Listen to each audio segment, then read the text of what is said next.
Muy bien. Estudiando en la sección del día lunes, usted se encuentra con una escena maravillosa.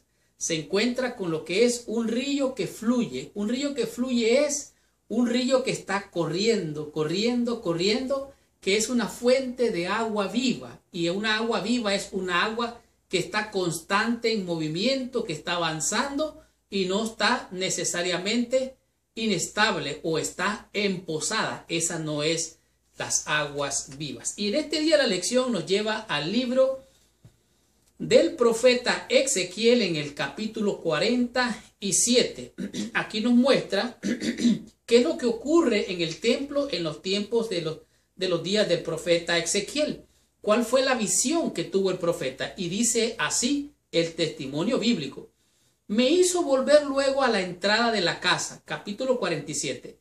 Y he aquí agua que salía de debajo del umbral de la casa hacia el oriente, porque la fachada de la casa estaba al oriente y las aguas descendían de debajo hacia el lado derecho de la casa al sur del altar. En otras palabras, aquí lo que está viendo el profeta dice que es en el templo que se produce una visión y debajo mira como que una grieta se abre. Esta grieta es buena porque empieza a salir del templo hacia el oriente, o sea, hacia el este, un río que fluye y fluye. Estas aguas van en dirección hacia el Mar Muerto. El Mar Muerto está más o menos entre Jerusalén y el Mar Muerto. Hay más o menos unos 34 kilómetros. Ahora, lo interesante de esto es que este Mar Muerto está muerto porque está estático, no se mueve. Sus aguas son tan densas que la gente puede caminar en él y no se hunde.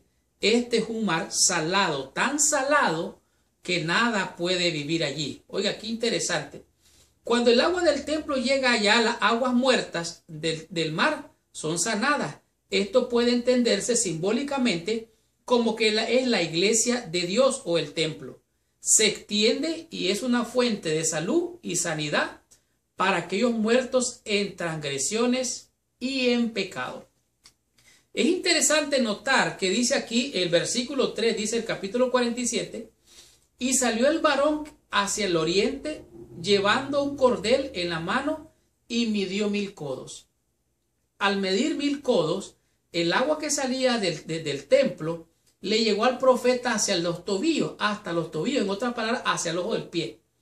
Midió otros 1000 codos y esa misma agua aumentó y le llegó, dice, a las rodillas. Midió otros 1000 codos y esas mismas aguas le llegó, dice, hasta los lomos. Después midió otros 1000 codos y el agua llegó hasta arriba. Tanto allí, dice el profeta, que ya no podía ni andar, sino que tenía que nadar. Oiga bien, el evangelio puede estar en los ojos de los pies, puede estar por la rodilla, puede estar por la cintura, por los lomos, o a lo mejor usted ya puede nadar en las aguas del evangelio. ¿Y qué es lo que significa esto? Me llama grandemente la atención el versículo 8 y me dijo, estas aguas que salen de la región del oriente y descenderán al Arabá y entrarán en el mar y entradas en el mar recibirá sanidad las aguas. Oiga bien. Dice que estas aguas entrarán en el mar. Mar en profecía significa gente, muchedumbre. Oiga bien. Y el agua entra al mar y recibirá sanidad las aguas. La agua representa gente y muchedumbre, igual que el mar. En otras palabras, cuando el río del evangelio llega, sana, restaura, rehabilita. Y de esto es lo que está hablando aquí el profeta. De tal manera que aquí podemos entender cuál es el propósito de Dios para su iglesia. Jesucristo dijo, vosotros sois ¿qué? La sal de la tierra. Vosotros sois ¿qué? La luz de este mundo o la luz de la tierra. ¿Qué nos enseña Jesús en Mateo capítulo 5, versículo 16 con relación a este tema? Dice así, así alumbre vuestra luz delante de los hombres para que vean vuestras buenas obras y glorifiquen a vuestro Padre que está en los cielos.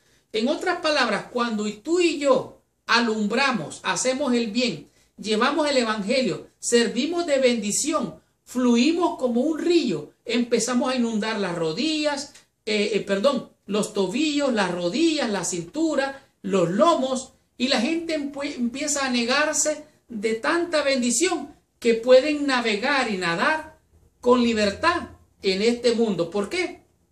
Porque en el Evangelio todo nace pequeño. Primero los tobillos. Oiga, el reino de los cielos es semejante a una semilla de mostaza, que es pequeñita, pero después se hace grande, grande, grande, y después se hace un árbol tan grande que las aves del cielo vienen a anidar allí. En el río Zambezi, en África, es algo similar. Dice que nace su vertiente en un árbol. Después llega hasta las cataratas de Victoria y va creciendo. Primero las aguas le llegan a los tobillos, después a la rodilla, después a la cintura, y finalmente el río se transforma en un río lo suficientemente profundo para nadar en él. ¿Cómo es el Evangelio? Exactamente igual. Dice aquí, la influencia sanadora de tu iglesia puede ser pequeña en el comienzo, pero puede crecer hasta transformar tu comunidad. De tal manera que tú eres una fuente que salta para vida eterna cuando estás conectado a Jesús. Eso le dijo Jesús a la samaritana. Quien beba de esta agua, dice, no tendrá sed jamás, sino que de su interior saltará una fuente que salte para vida eterna. Jesús dijo, vosotros sois la luz. Es interesante notar, aquí dice, la luz y el agua, ambas son imágenes usadas a fin de manifestar lo que Dios puede hacer por medio de nosotros para ayudar a otros. ¿Sabe qué? Usted es la luz. La luz da vida. Donde no hay luz, no hay vida. Usted es el agua da vida también. La luz alumbra y el agua calma la sed. De tal manera que luz y agua es la necesidad de este mundo. ¿Para qué? Para que tú y yo seamos como este río caudaloso que comienza por los tobillos, va por las rodillas, sigue por la cintura, llega a los lomos y después a nadar en el Evangelio para ser de bendición, para llevar la luz y el agua a aquellos sedientos y a aquellos que están en tinieblas, muertos en delitos y pecados. Continuemos con esta bendición. Estudiemos la lección en el día martes con el tema que es la iglesia, una fuente de vida.